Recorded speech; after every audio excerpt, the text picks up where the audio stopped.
Hello, dear students. In this video, we're going to continue our chapter Respiration.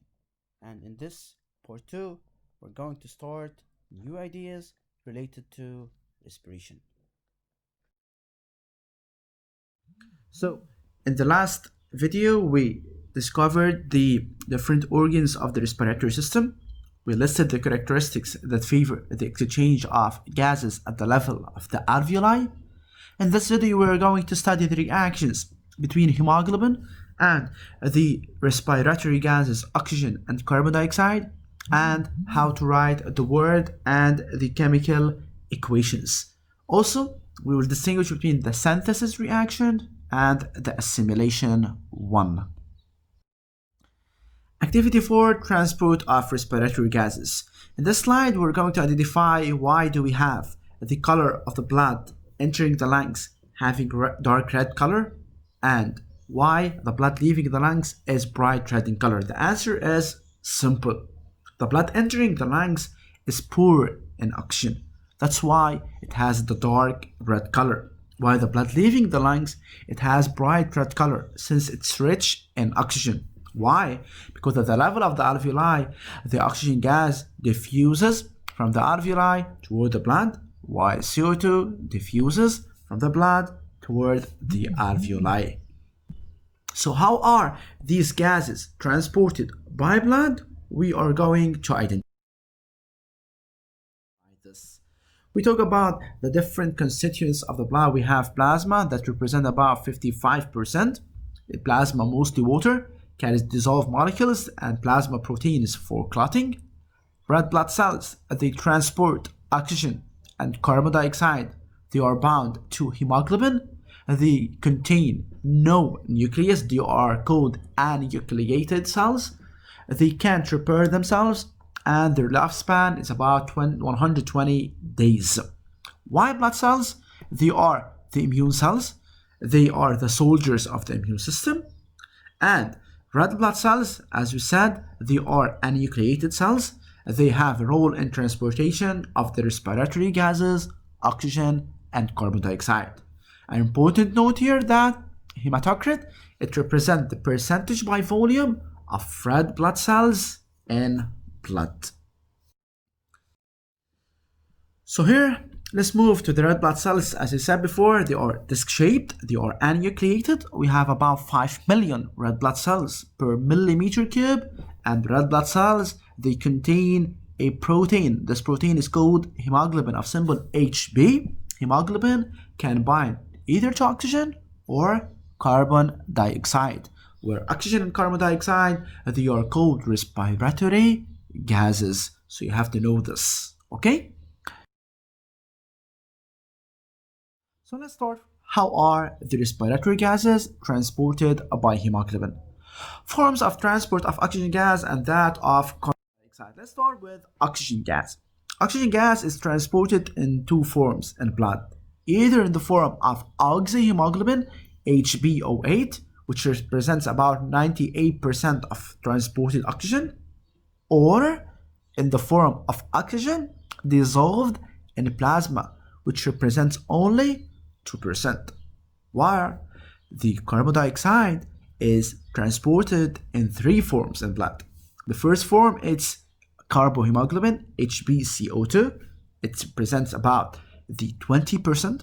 In the form of carbon dioxide dissolved in plasma, it represents only 10%, while the rest, which is 70%, in the form of bicarbonate dissolved in plasma.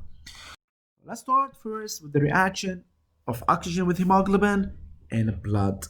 So in the medium that's rich in oxygen, we are talking here about the lungs. Hemoglobin will bind oxygen according to this following word equation. Oxygen plus hemoglobin will give oxyhemoglobin. But here we have 4. This 4 is for balancing the equation. So here, the chemical equation, you have to differentiate between the word and the chemical. If I ask the word, you have to write the word. If I ask the chemical, you have to write the chemical. 4 oxygen O2 plus hemoglobin gives HbO8, oxyhemoglobin. Here, the medium is rich in oxygen, rich in O2. While in the medium that's poor in O2, In the tissues, for example, oxyhemoglobin will dissociate to give oxygen and hemoglobin. So word equation, oxyhemoglobin will give 4 oxygen plus hemoglobin, and the chemical equation, HbO8 will give 4O2 plus Hb. As you see here, in the medium rich and the medium poor, they are opposite to each other. This means that the reaction can occur in both directions, either to give oxyhemoglobin in the medium rich in oxygen, or to release oxygen in the medium that's poor in oxygen. So the overall reaction or the general reaction between oxygen and hemoglobin, as you see here, we have 2 arrows. The first arrow moving in this direction in the medium rich in oxygen, while in the opposite direction in the medium poor in oxygen. So this reaction occurs in both directions. According to what? According to the availability of the oxygen. Whether we have richness in oxygen or we have medium poor in oxygen. So a word equation for oxygen plus hemoglobin can give oxyhemoglobin if the medium is rich in oxygen, while we can move in the opposite direction. Oxyhemoglobin can give hemoglobin plus oxygen if the medium is poor. So if we need oxygen, we need to dissociate oxyhemoglobin into oxygen and hemoglobin. Here the word equation, and this is the chemical 4O2 plus Hb.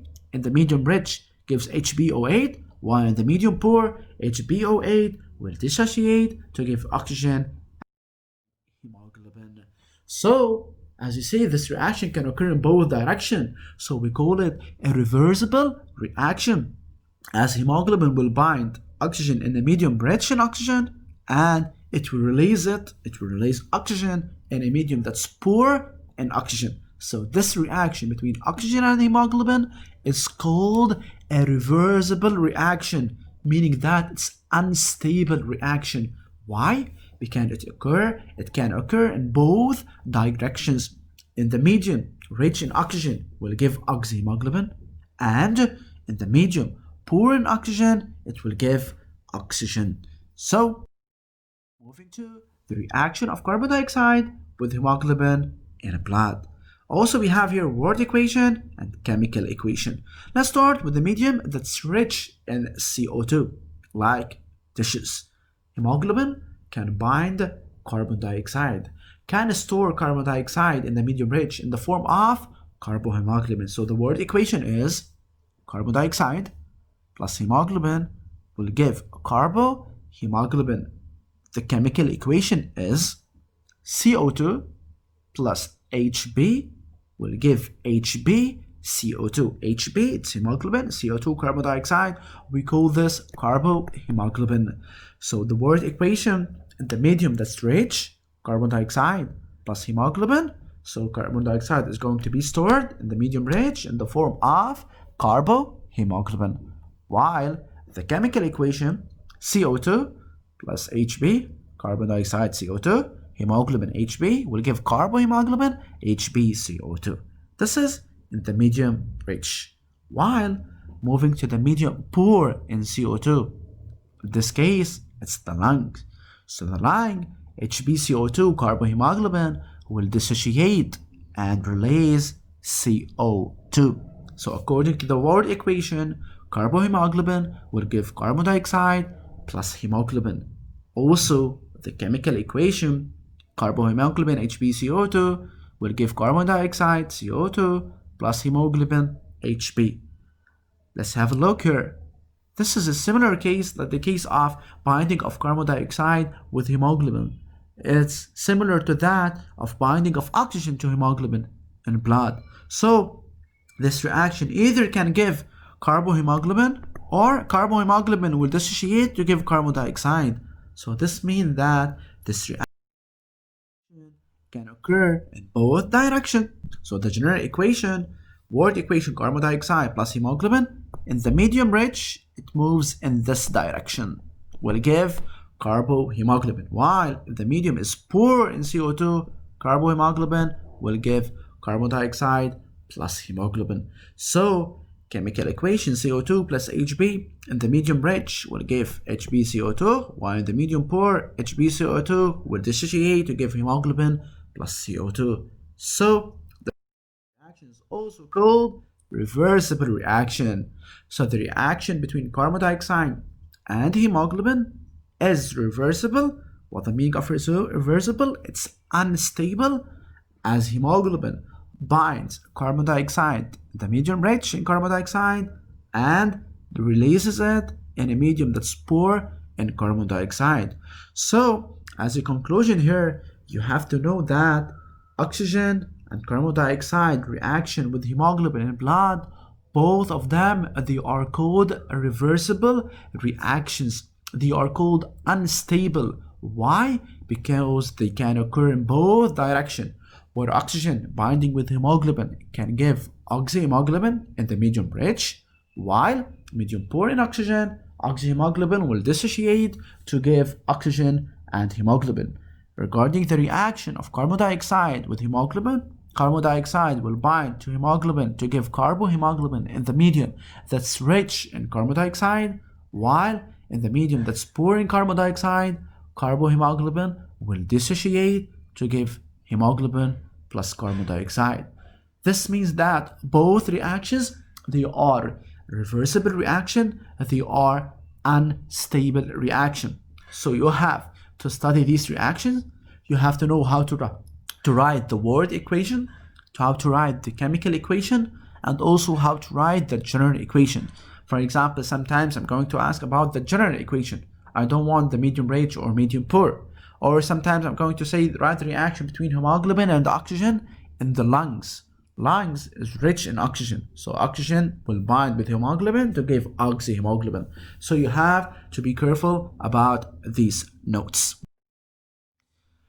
This figure is showing the blood that's flowing through the lungs. The hemoglobin, the red blood cells, they bind oxygen. Also, hemoglobin will bind to form oxyhemoglobin, will bind to oxygen for sure. And the blood flows, the bast cells with very little oxygen in the form of oxyhemoglobin will break down and releases oxygen. Then oxygen diffuses into the cells of the body, and the hemoglobin and the red blood cells goes back to the lungs to pick more oxygen. So as a conclusion, a gas exchange in the alveoli, we have the atmosphere. We have first O2. We get O2 by the process of inhalation, the rich at the level of the lungs, the alveoli. So we have binding of oxygen with hemoglobin to give oxyhemoglobin, and since in the lungs we have medium rich in oxygen, then the oxygen is going to move to the tissues. At the level of the tissues, we have CO2 free in plasma, or in the form of HCO3 minus bicarbonate or carbohemoglobin, and then we have the CO2 we're going to be released by the process of exhalation.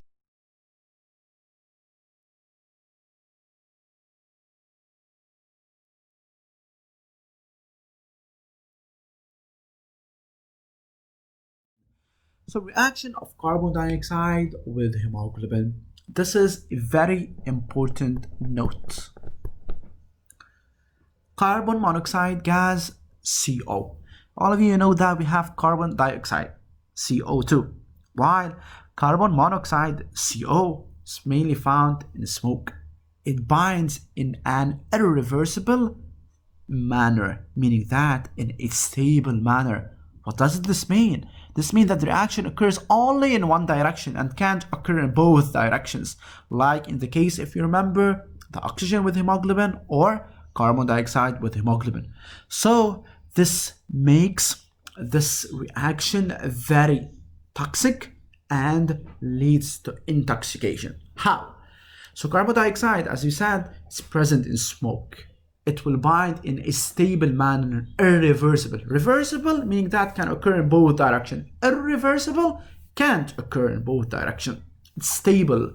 So CO will bind to hemoglobin, and thus this will prevent the binding of oxygen and carbon dioxide to hemoglobin. This will lead to less amount of oxygen to be delivered to all the body cells. So they can produce less energy, since we need oxygen to produce energy. And Carbon dioxide, as such, will accumulate in these tissues. Accumulation of carbon dioxide leads to intoxication. So the chemical equation is CO plus Hb will give HbCO. This is a stable reaction. It occurs only in this direction.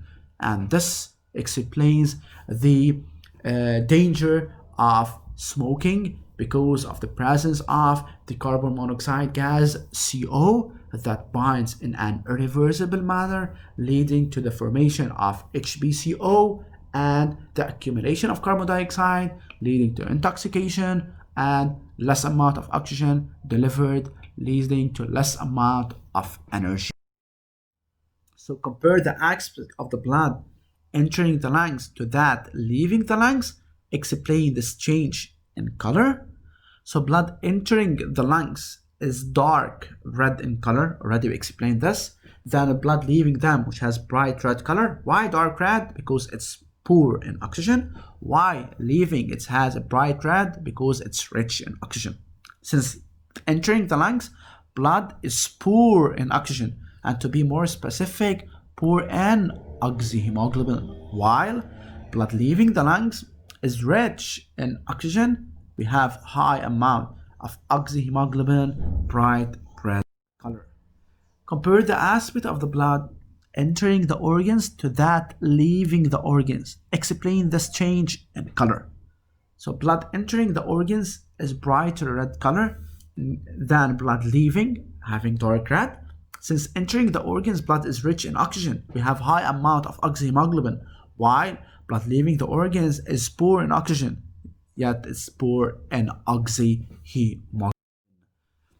So we have two types of blood circulation in the human body. We have the large circulation, it's called the general circulation, and we have the small circulation, it's called pulmonary circulation. Let's start with the small one. Pulmonary circulation. Pulmonary circulation is the circulation of blood between the lungs and the heart only. Between the heart and the lungs only. This is called the small circulation. Pulmonary, everything's related to the lungs. So it's between the heart and the lungs. What's the aim of this circulation? It aims to oxygenate blood and to get rid of CO2. Moving to the systemic circulation. Systemic circulation is the circulation of blood between the heart and all the body organs. That's why it's called systemic, all the body systems. It aims to transport oxygen and nutrients to the body cells and to drain away their carbon dioxide and waste. Pay attention, I repeat this. Pulmonary circulation is the small circulation. Pulmonary, lungs, so it's between the heart and the lungs. What's the aim of this type of circulation? It aims to oxygenate blood and to get rid of CO2. While the systemic circulation, it's called the general circulation, it's between the heart and all the body organs. It aims to transport oxygen and nutrients to the body cells and to drain away carbon dioxide waste. Also, we have two types of reactions in the body. We have something called oxidation reaction and something called assimilation or synthesis reactions. Oxidation reactions. They use oxygen and nutrients, mainly glucose, to produce energy, and waste carbon dioxide and water vapor, they are released in this reaction. So they use oxygen and nutrients, mainly glucose, to produce energy, while waste carbon dioxide and the water vapor, they are released during this reaction. Assimilation is called the synthesis reaction. It uses the nutrients and energy to synthesize new organic molecules like proteins and carbohydrates and others. So assimilation, using nutrients and energy, they are used, they are the reactants to produce or synthesize new organic molecules. So proteins, carbohydrates, and others, they are the products. So I repeat it, oxidation reaction, it uses oxygen and the nutrients, mainly glucose, to produce energy, whereas water vapor, waste and carbon dioxide, they are released during this reaction. Assimilation or synthesis, where It uses nutrients and energy to produce new organic molecules.